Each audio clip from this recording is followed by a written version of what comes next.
عشرہ ذی الحج میں سب سے پہلے جو حدیث میں ذکر آیا ہے وہ کیا ہے کہ کثرت سے اللہ کا ذکر کرنا ہے، تکبیرات بلند کرنی ہے۔ اللہ کے نزدیک تمام ایام میں سے عظیم ترین دن اور محبوب ترین اعمال کے دن ذو الحج کے یہ 10 دن ہیں، لہٰذا ان میں کثرت سے تحلیل، تکبیر اور تمہید کرنی چاہیے۔ تحلیل کیا ہے؟ اس سے مراد ہے توحید کا اظہار، یعنی لا الہ الا اللہ کا ذکر کرنا اور اس کے مطابق اپنی زندگی کو ڈھالنا، اپنا جائزہ لینا کہ میری زندگی میں توحید جو ہے وہ کہاں کم ہے، میں اس کو لے کے رہوں۔ اور اس کے بعد ہے تکبیر، اس سے مراد ہے اللہ اکبر، کہ اللہ تعالیٰ کی بڑائی اور کبریائی کا اظہار ہے۔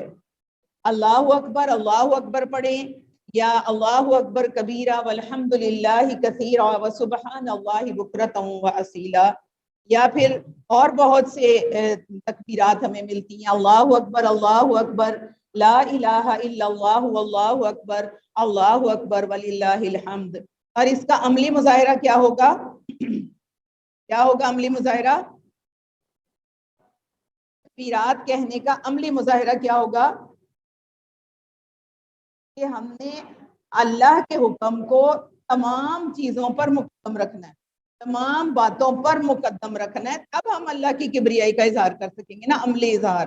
ورنہ تو کوئی فائدہ نہیں ہے کہ ہم زبان سے تو تکبیرات کہہ رہے ہیں اور کام ہم جو ہیں وہ ہندوؤں والے اور یہودیوں والے اور انگریزوں والے کر رہے ہیں، پھر تو وہ تکبیرات کہنے کا کوئی فائدہ نہیں ہے نا۔ ان رسموں کو چھوڑنا، اپنی زندگی سے ان چیزوں کو نکالنا جو کہ اللہ کے حکموں کے خلاف ہیں۔ اور اس کے بعد ہے تمہید، سے مراد الحمدللہ، یہ اللہ تعالیٰ کی ذات کو تمام مثبت صفات سے متصف کرنے کا نام ہے۔ جو کبریائی، جس کے دل میں اللہ کی بڑائی ہوگی، وہی تمہید بیان کر سکے گا، وہی شکر کی طرف جا سکے گا۔ پھر اس کے بعد ہے یوم عرفات۔ یوم عرفات، اس دن عرفات کے علاوہ کوئی دن ایسا نہیں جس میں اللہ بندوں کو عرفات کے دن سے زیادہ دوزخ سے آزاد کرتا ہے۔ یوم عرفہ 9 ذی الحج، جس دن حاجی کیا کرتے ہیں؟ وقوف عرفات کرتے ہیں۔ وہ اللہ تعالیٰ، اللہ کے نبی فرما رہے ہیں کہ اللہ بندوں کو عرفات کے دن سے زیادہ دوزخ سے آزاد کرتا ہے، اللہ تعالیٰ قریب آتا ہے اور ان بندوں پر فرشتوں کے مقابلے میں فخر کرتا ہے اور پوچھتا ہے یہ لوگ حاجی عرفات میں کیا چاہتے ہیں۔ اس دن اللہ تعالیٰ کیا پوچھتے ہیں؟ کیا چاہتے ہیں۔ بندے سے پوچھا جا رہا ہے کیا چاہ رہے ہو، اس کے مطابق میں دوں گا۔ تو یوم عرفہ صرف حاجیوں کے لیے نہیں، عشرہ ذی الحج کی فضیلت حاجیوں کے لیے تو خاص ہے، ٹھیک ہے، لیکن جو یہاں غیر حاجی ہیں، یعنی کہ جو حج کے لیے نہیں جا سکے، ان کے لیے کیا فضیلت ہے دیکھیں۔ اس کے بارے میں ہے کہ نبی کرم صلی اللہ علیہ وسلم سے عرفات کے دن کے روزے کے بارے میں پوچھا گیا تو آپ صلی اللہ علیہ وسلم نے فرمایا کہ گزرے ہوئے سال اور بقیہ سال کے گناہوں کو مٹا دیتا ہے۔ کیا کرنا ہے؟ یوم عرفہ 9 ذی الحج کو روزہ رکھنا ہے، ٹھیک ہے۔ اور کس لیے؟ یہ حدیث کیا کہہ رہی ہے؟ گزرے ہوئے سال اور بقیہ سال کے گناہوں کو مٹا دیتا ہے۔ اپنے گناہوں کو سوچنا ہے اور ان پہ شرمندہ ہونا ہے، ان اللہ تعالیٰ سے معافی مانگنی ہے۔ اس دن اللہ تعالیٰ معاف فرما رہے ہیں نا، اللہ تعالیٰ کہہ رہے ہیں میرے بندو کیا چاہتے ہو، کیا کرنا ہے؟ اپنے گناہوں سے معافی مانگنی ہے اللہ تعالیٰ سے، اور آئندہ کے لیے اللہ تعالیٰ سے یہ توفیق مانگنی ہے کہ اللہ تعالیٰ ہمیں گناہوں سے باز رکھے۔ بہترین دعا، نبی صلی اللہ علیہ وسلم نے فرمایا بہترین دعا عرفات کے دن کی دعا ہے، یہی وہ بہترین چیز ہے جسے میں نے اور مجھ سے پہلے کے انبیاء نے کہا، اللہ کے علاوہ کوئی الہ نہیں، اسی کی وحدت ہے، اس کا کوئی شریک نہیں، حکومت اور بادشاہی اسی کی ہے، وہی قابل تعریف ہے اور وہی ہر چیز پر مکمل قدرت رکھتا ہے۔ اب دیکھیں، اب جو ہم لوگ یہاں ہیں، ہم حج کے لیے نہیں گئے، ہم کیا کریں گے؟ عرفات کے دن کا روزہ رکھیں گے، لیکن حاجی جو ہیں عرفات کے دن کا روزہ نہیں رکھیں گے۔ عرفات کا دن یوم النحر، 10 ذی الحج اور ایام تشریق کے دن ہم مسلمانوں کے لیے عید کے دن ہیں اور یہ کھانے پینے کے دن ہیں۔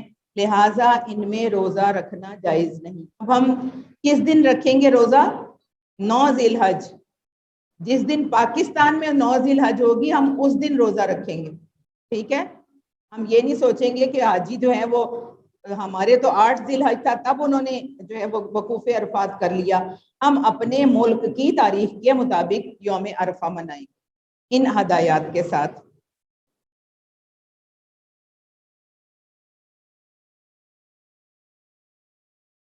اور یہ تو ہو گیا عشرہ ذی الحج۔ اب اس کے بعد 10 تاریخ کو عید الاضحیٰ آ گئی ہے، ٹھیک ہے؟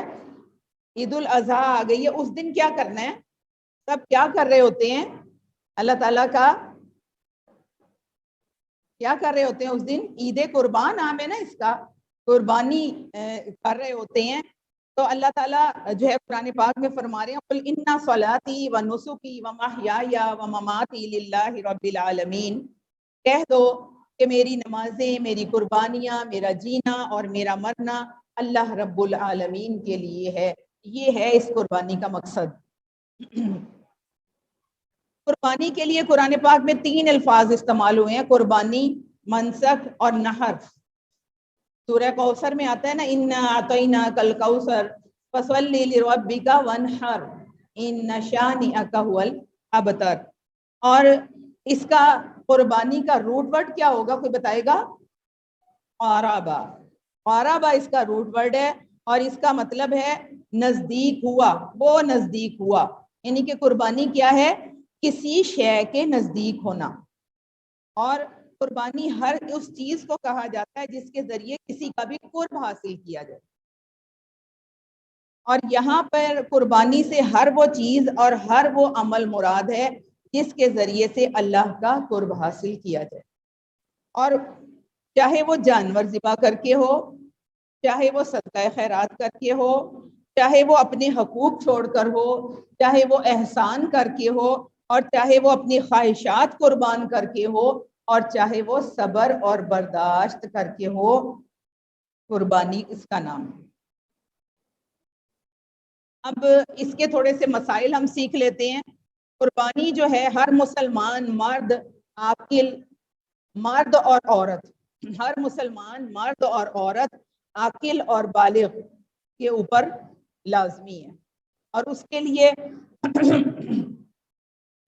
جو نصاب ہے احادیث میں وہ آتا ہے 52.5 تولہ چاندی یا اس کے برابر رقم۔ تو آج دیکھا جائے تو اتنے پیسوں میں تو بکرا بھی نہیں آنا، ایسے ہی ہے نا؟ تو آج جو ہے فقہا وہ یہ فیصلہ کرتے ہیں کہ آپ کے پاس آپ کا مہینے بھر کا خرچ موجود ہے، اس میں سارے آپ کے بجلی کے بل اور سارا فیسیں اور سارے گھر کے اخراجات اور سارا، اس کے علاوہ آپ کے پاس اتنے پیسے موجود ہیں کہ آپ قربانی کر سکتے ہیں، تو آپ قربانی ضرور کریں، کیونکہ قربانی کی برکتیں بہت دور دور تک جاتی ہیں۔ ابھی ہم اینڈ پہ دیکھیں گے کہاں کہاں تک جاتی ہیں۔ جیسے کہ ہم کہتے ہیں نا اسلامی نظام قائم کیا جائے، اسلامی نظام قائم کیا جائے گا، اس کی برکت ہر شعبے میں اترے گی، اس نظام کی برکت ہر شعبے میں اترے گی۔ ایسے ہی قربانی کر لی جائے تو اس کی برکتیں جو ہیں وہ آپ کی زندگی کے ہر عمل میں، ہر شعبے میں اترے گی۔ حضرت زید بن ارقم راوی ہیں کہ نبی اکرم صلی اللہ علیہ وسلم نے اصحاب سے دریافت کیا کہ یا رسول اللہ صلی اللہ علیہ وسلم یہ قربانی کیا ہے؟ آپ صلی اللہ علیہ وسلم نے فرمایا کہ تمہارے باپ ابراہیم کا طریقہ، یعنی ان کی سنت ہے۔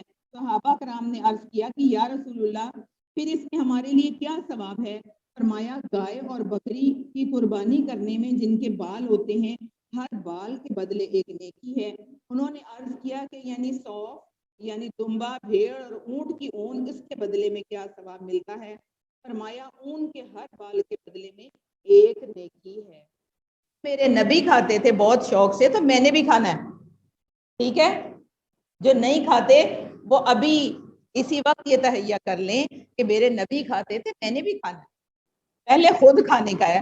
ابھی جو آیت آپ کے سامنے صبح تلاوت کی گئی اس کا ترجمہ آپ نے سنا ہوگا کہ قربانی کے گوشت کو خود بھی کھاؤ، کھانے کو بھی کھلاؤ، معطر کو بھی کھلاؤ، یعنی کہ رشتہ داروں کو بھی دو اور غربا کو بھی دو، پہلے خود کھاؤ، اگر سارا خود کھا سکتے ہیں تو سارا ہی خود کھا لیں. یہ بھی احادیث سے ثابت ہے کہ اگر آپ سارا جو ہے وہ گھر میں ہی اپنا کر سکتے ہیں تو کر لیں, گھر میں ہی کر لیں. اس کے بعد ہے قربانی کا صحیح وقت. عید الاضحیٰ کی نماز فوراً بعد, یعنی کہ عید الاضحیٰ کی نماز سے پہلے قربانی نہیں ہو سکتی. عید الاضحیٰ کی جو نماز ہے اس کے بعد کا ٹائم ہے قربانی کا ٹائم. اس کے بعد قربانی کے ایک جانور میں کتنے لوگ شریک ہو سکتے ہیں؟ جابر رضی اللہ تعالیٰ عنہ سے روایت ہے کہ نبی اکرم صلی اللہ علیہ وسلم نے فرمایا قربانی کے لیے گائے اور ایک اونٹ 7 آدمیوں کی طرف سے کافی ہے. صحیح مسلم سنن ابی داؤد کی حدیث ہے. اور ابھی میں نے کل خلیل الرحمان چشتی صاحب سے اس کے بارے میں پوچھا تھا, انہوں نے بتایا کہ ایک بڑے جانور میں اگر میں نے پوچھا تھا اگر 3 لوگ مل کے اس کو کرنا چاہیں, 3 حصے اپنی طرف سے کر کے اس کو کرنا چاہیں یا 5 کرنا چاہیں, کیا وہ ہو سکتے ہیں؟ تو انہوں نے کہا کہ وہ جو 3 ہیں وہ ایسے کر لیں کہ وہ 4 ایک کر لیں اور 3 جو ہے وہ ایک اس حساب سے کر لیں, نیت یہ والی کر لیں. یا کہتی ہیں کہ ایسے بھی ہو جاتا ہے. دونوں طریقے انہوں نے بتائے ہیں کہ وہ 3 ہی کی نیت کر کے ہو جائے گا یا 5 کی یا 7 کی. لیکن بہتر یہ ہے کہ وہ اگر 3 لوگ مل کے کر رہے ہیں تو وہ اپنے ڈیوائیڈ کر لیں کہ وہ 7 ہی حصے بن جائیں.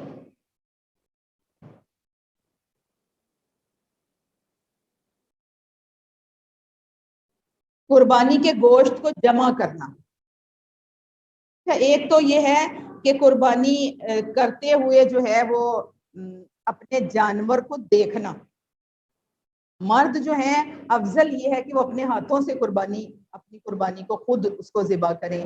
اور عورتیں جو ہیں وہ قربانی کا, اگر عورت کی طرف سے وہ قربانی ہے تو وہ اپنی قربانی ہوتے ہوئے دیکھے. پیغمبر صلی اللہ علیہ وسلم نے حضرت فاطمہ رضی اللہ تعالیٰ عنہ کو بلایا تھا کہ آؤ دیکھو اپنی قربانی. اور پھر جو ہے آیت میں جو آیا وَلِتُكَبِّرُوا اللَّهَ عَلَى مَا هَدَاكُمْ, تاکہ اللہ کی دی ہوئی ہدایت پر تم اس کی تکبیر کہو. تو بسم اللہ, اللہ اکبر, واللہ اکبر, اللہم منکا ولکا. قربانی کے گوشت کو جمع کرنا. جابر بن عبداللہ رضی اللہ تعالیٰ عنہ سے روایت ہے کہ آپ صلی اللہ علیہ وسلم نے منع کیا تھا قربانی کا گوشت رکھ چھوڑنے سے 3 دن سے زیادہ. پھر فرمایا اس کے بعد کھاؤ بھی اور دو بھی اور توشہ بناؤ اور رکھ چھوڑو, یعنی کہ جمع کیا جا سکتا ہے. ایک چیز اور, عبداللہ بن عمرو بن عاص رضی اللہ تعالیٰ عنہ سے روایت ہے کہ رسول اللہ صلی اللہ علیہ وسلم نے فرمایا مجھے قربانی کے دن 10 ذی الحج کو عید منانے کا حکم ہوا. اللہ تعالیٰ نے اس دن کو امت کے لیے عید کا دن بنایا ہے. تو وہ شخص بولا اگر میرے پاس سوائے ایک 2 دھاری بکری کے کچھ نہ ہو اور وہ بھی گھر میں دودھ کے لیے استعمال ہوتی ہے تو آپ کا کیا خیال ہے, کیا میں اس کی قربانی کر دوں؟ تو آپ صلی اللہ علیہ وسلم نے فرمایا کہ نہیں, بلکہ تم قربانی کے دن اپنے بال اور ناخن کاٹو, مونچھیں ترشواؤ اور ناف کے نیچے کے بال کاٹو, تو یہ اللہ تعالیٰ کے نزدیک تمہاری مکمل قربانی ہے. جو لوگ قربانی نہیں کر رہے وہ اس احساس کمتری میں نہ رہیں. نبی صلی اللہ علیہ وسلم کے ان پسندیدہ اعمال کو کریں تو آپ نے فرمایا کہ وہ بھی تمہاری طرف سے قربانی ہے. اچھا, ایک سوال جو عموماً پوچھا جاتا ہے, قربانی کے جانور میں عقیقہ کیا جا سکتا ہے؟ کرتے ہیں نا عموماً کہ بڑا جانور کسی نے لیا تو 4 حصے قربانی کے, 3 حصے جو ہیں وہ عقیقے کے کر لیتے ہیں. ہوتا ہے ایسے؟ ہوتا ہے. دلچسپی لیا کریں نا ان معاملات میں, گھروں میں ہوتا ہے نا ایسے. تو اس کے بارے میں حنفی علماء تو یہ کہتے ہیں کہ ہو جاتا ہے, لیکن ذرا یہ خود سوچیں ہم کہ ایک جانور ہے اس پہ 2 نیتیں کیسے ہوں گی؟ قربانی کی بھی نیت اور عقیقے کی بھی نیت. قربانی تو وہ اس وقت صاحب نصاب جو ہے اس وقت اس کے اوپر لازمی ہو گئی, لیکن عقیقہ جو تھا وہ تو مستحب تھا ایک, وہ اگر نہیں بھی. اور 7ویں دن سنت کیا ہے, 7ویں دن عقیقہ کیا جائے. جب بچہ پیدا ہو, بچہ 7 دن کا ہو جائے تو عقیقہ کیا جائے, اس کے بعد تو وہ صدقہ رہ جاتا ہے. ٹھیک ہے, تو قربانی کے جانور میں عقیقے نہ کریں, وہ علیحدہ سے کریں. پھر اس کے بعد اصل میں قربانی ہے کیا، یہ سیکھتے ہیں ہم۔ قربانی کا جانور دراصل قربانی کرنے والے کے جذبات اور احساسات کی ترجمانی کرتا ہے۔ قربانی کا جانور کیا کرتا ہے؟ قربانی کرنے والے کے جذبات اور احساسات کی ترجمانی کر رہا ہے، عکاسی کر رہا ہوتا ہے کہ اس جانور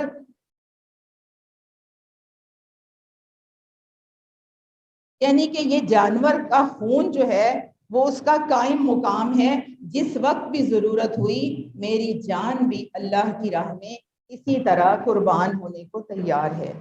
اصل میں یہ جذبات رکھ کے قربانی کریں۔ زمانہ جاہلیت میں کیا کرتے تھے لوگ؟ قربانی کے بعد گوشت لا کر بیت اللہ کے پاس رکھ دیتے تھے اور اس کا خون جو ہے وہ ہاتھوں میں لے کے اس کی دیواروں سے لگانے لگ جاتے، تو سمجھتے تھے کہ اس طرح قربانی قبول ہوگی۔ اللہ تعالیٰ نے فرمایا لَن يَنَالَ اللَّهُ لُحُومُهَا وَلَا دِمَاؤُهَا وَلَكِن يَنَالُهُ التَّقْوَىٰ مِنكُمْ، ہرگز نہیں پہنچتا اللہ کو ان کا خون گوشت اور نہ ہی ان کا خون، لیکن اس کو تو تمہارا تقویٰ پہنچتا ہے۔ اللہ کے دیے ہوئے مال میں سے جانور لیا، اللہ کے نام پہ اس کو قربان کیا اور قربان کر کے اس کو ذبح کر کے خود بھی کھایا اور اللہ کے بندوں کو بھی کھلایا، اللہ راضی ہو گیا اس سے، ہے نا؟ اللہ کو تو نہ خون کی ضرورت ہے نہ گوشت کی ضرورت ہے، اللہ تعالیٰ کو اس تقوی کی ضرورت ہے، اس خلوص کی ضرورت ہے، آپ کی ان خالص نیتوں کی ضرورت ہے۔ اس کے جب یہ چیزیں پوری ہوں گی تو جانور کا خون جو ہے وہ زمین پر گرنے سے پہلے جو ہے وہ قبول کر لیا جائے گا اور اس کا اجر ملنا شروع ہو جائے گا۔ اللہ لا ينظر الى صورکم ولا الى الوانکم ولکن ينظر الى قلوبکم واعمالکم، بے شک اللہ نہیں دیکھتا تمہاری صورتوں کو اور نہ ہی تمہارے رنگوں کو، لیکن اللہ دیکھتا ہے تمہارے دلوں کو اور تمہارے اعمال کو۔ اس نیت سے کون سا عمل کیا گیا یہ اللہ کے علاوہ کوئی اور جان سکتا ہے؟ نہیں جان سکتا نا۔ تو اللہ کو یہ چیزیں مطلوب ہیں۔ اصل چیز جو قبول ہے، جو قبول ہوگی، جو مطلوب ہوگی، وہ اصل چیز کیا ہے؟ غور سے سنیے گا۔ اللہ کے بندوں کو راضی کرنے کے لیے اپنے خواہشات کی قربانی دینا۔ دے سکتے ہیں؟ دے سکتے ہیں؟ اپنی خواہشات کی قربانی دے سکتے ہیں اللہ کے بندوں کو راضی کرنے کے لیے؟ بتائیں نا۔ اللہ کے نبی نے کیا فرمایا کہ جب آپ محفل میں بیٹھے ہوں تو اور کوئی آ جائے تو تھوڑا سا سکڑ ہی جائے، یہ قربانی ہوگی نا؟ تھوڑا سا خود تنگ ہو جائیں، اس کو بیٹھنے کی جگہ دے دیں، یہ قربانی ہوگی۔ کسی سے کوئی چھوٹی موٹی لڑائی، چھوٹی موٹی ناراضگی ہے اور آپ کیا کریں گے؟ اس کو مسکرا کے ملیں گے، یہ قربانی ہوگی؟ ہوگی؟ اللہ تعالیٰ کا ہر حکم قربانی مانگتا ہے، ہر عبادت قربانی مانگتی ہے، ہر قانون قربانی مانگتا ہے۔ خاندانی اور علاقائی رسم و رواج پر بے سوچے سمجھے جو ہے مال خرچ کیے جانا، بے سوچے سمجھے وہ والے کام کیے جانا،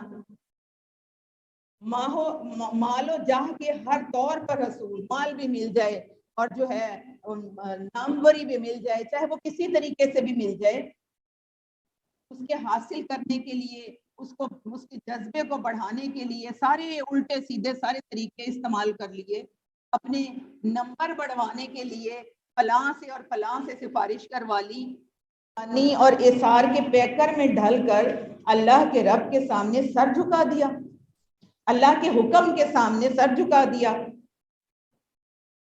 اور مسلمانوں کے لیے ایک مینارہ نور قائم کر دیا جو ہر سال مسلمانوں کو جھنجھوڑ کر کیا کہتا ہے کہ دیکھو یہ فانی دنیا کی فانی راستوں میں گم نہ ہو جانا، بلکہ اپنے رب کی رضا پر سب لٹا دینا۔ اور اسی طرح دونوں جہان کی رحمتوں کو حاصل کر سکو گے، ورنہ نہیں۔ قربانی کا مقصد صرف ایک رسم ادا کرنا نہیں ہے، ایسے ہی ہے صرف ہم یہ سوچیں بس حضرت ابراہیم علیہ السلام نے کی تھی نا تو وہ ہم بھی کر دیں، بس یہ نہیں، صرف ایک رسم نہیں ہے، بلکہ یہ تو ایک سہ روزہ تربیتی ورکشاپ ہے، بلکہ میں تو کہوں گی 10 روزہ تربیتی ورکشاپ ہے۔ عشرہ ذی الحج کی فضیلت بھی ساتھ ڈالیں، 10 روزہ تربیتی ورکشاپ ہے جو ہمیں ہر سال ایثار و قربانی کی ان جذبات سے آشنا کرواتی ہے جو کہ ایمان کی معراج ہے۔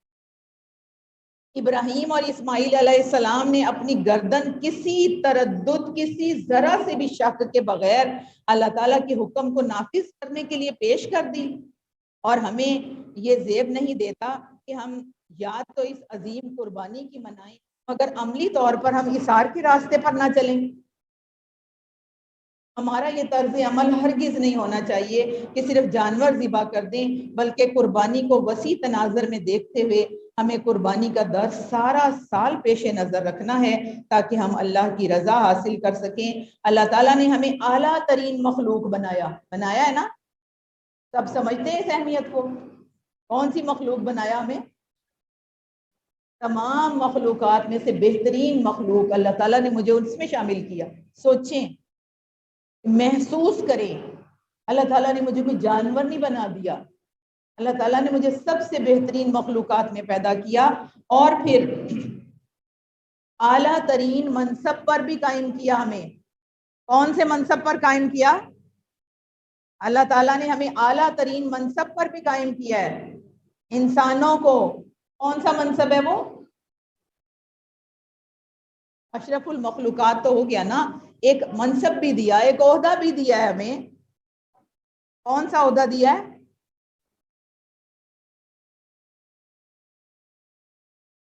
بولیں بھائی، کس عہدے پہ فائز کیا؟ ہمیں کیا بنایا؟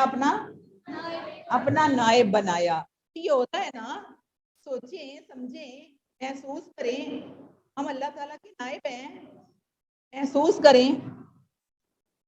کہیں جاب کے لیے جاتی ہیں، آپ کو وہ جو وہاں کی جو باس ہے وہ آپ کو اپنا نائب بناتی ہے، اپنے خوش ہو کے سب بتاتے ہیں مجھے وائس بنا لیا، مجھے نائب بنایا، مجھے یہ والی جاب مل گئی، خوش ہو کے بتاتے ہیں۔ ابھی اس چیز کو محسوس کیا کہ مجھے اللہ تعالیٰ نے اپنا نائب بنایا ہے؟ محسوس کیا کریں اس چیز کو۔ اللہ تعالیٰ نے کہا نا کہ میں اپنا خلیفہ بنایا ہے۔ جب فرشتے کہہ رہے تھے کہ کیا بنانے لگے ہیں تو اللہ تعالیٰ نے کہا تو تم نہیں جانتے، میں جانتا ہوں، ہے نا؟ اس چیز کو محسوس کریں اور اپنے آپ کو اس عہدے پہ فائز رکھیں، اس عہدے سے گر نہ جائیں۔ اس عہدے پہ فائز رہنے کے لیے کرنا کیا پڑے گا؟ جہاں جاب کے لیے جاتے ہیں وہاں کیا کرتے ہیں؟ جو باس ہوتی ہے اس کے ہر حکم کو مان رہے ہوتے ہیں، جیسا وہ یونیفارم دیتی ہے ویسا یونیفارم پہنتے ہیں، جیسا وہ ٹائم دیتی ہے، جو اصول ہوتے ہیں سارے اصول فالو کر رہے ہوتے ہیں۔ اس لیے آگے باس نے کہا یہاں اللہ تعالیٰ نے نائب بنایا، ہمیں بنایا، اس عہدے کو پہ قائم رہنا ہے تو کرنا کیا ہوگا؟ اللہ کے ہر حکم کو ماننا ہوگا، اللہ کے ہر حکم کو فالو کرنا ہوگا۔ اور ہم کیا کریں کہ خلق خدا کی راحت کو اپنی خواہشات پر ترجیح بھی نہ دیں، اور ہم قربانی کے جانور کا گلا تو کاٹ دیتے ہیں مگر ہم اپنی خواہشات کے گلے پر چھری پھیرنا تو دور کی بات، چھری رکھنا بھی گوارا نہیں کرتے۔ میرا دل چاہتا ہے میں ایسے ہی کروں گی، عموماً یہ فکرہ سننے کو مل رہا ہوتا ہے نا، میرا دل چاہ رہا ہے میں تو ایسے ہی کروں گی۔ قربانی ہمیں یہ درس دے رہی ہے کہ میں نے اپنے دل کی، اپنی نفس کی خواہشات کو ترجیح نہیں دینی، بلکہ میں نے ترجیح اللہ کے حکم کو دینی۔ عید الاضحیٰ آ کر چلے جاتی ہے، ہمارے دل اور ہمارے ذہن قربانی کے جذبوں سے پھر بھی خالی کے خالی رہتے ہیں، پھر بھی ایک برتن ادھر سے ادھر ہونے پہ لڑائی ہو رہی ہوتی ہے، پھر بھی ایک چمچ میرا فلاں نے اٹھا لیا اس پہ لڑائی ہو رہی ہوتی ہے۔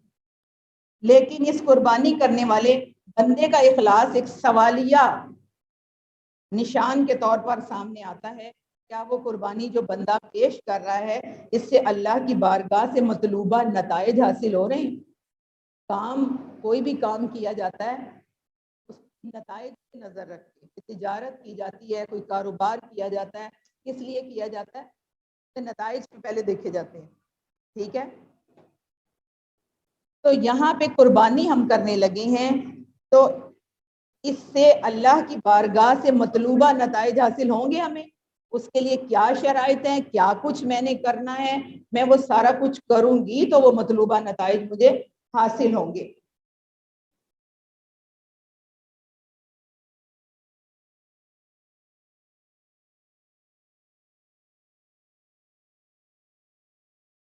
ہر عبادت، ہر حکم، ہر قانون قربانی مانگتا ہے۔ مثال کے طور پہ 5 وقت کی نماز ہے، زکوٰۃ ہے، نماز جمعہ ہے، نماز عید ہے، حج کا اجتماع ہے، اور یہ قربانی ہے۔ یہ ساری عبادتیں اللہ کی کبریائی کا اعلان کر رہی ہیں، اور ان کو قائم کرنا ہی اقامت دین کی بنیادیں ہیں۔ دیکھیں نماز کیا قربانی مانگتی ہے، کوئی بتائے گا؟ نماز تو آسان ہے، بس جلدی سے پڑھ لیتے ہیں۔ کیا قربانی مانگتی ہے؟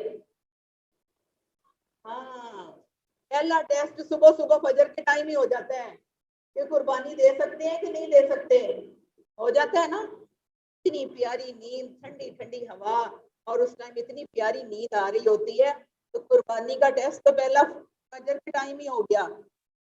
کون اللہ کی محبت پر اپنی نیند کو قربان کر کے اٹھتا ہے اور نماز پڑھتا ہے؟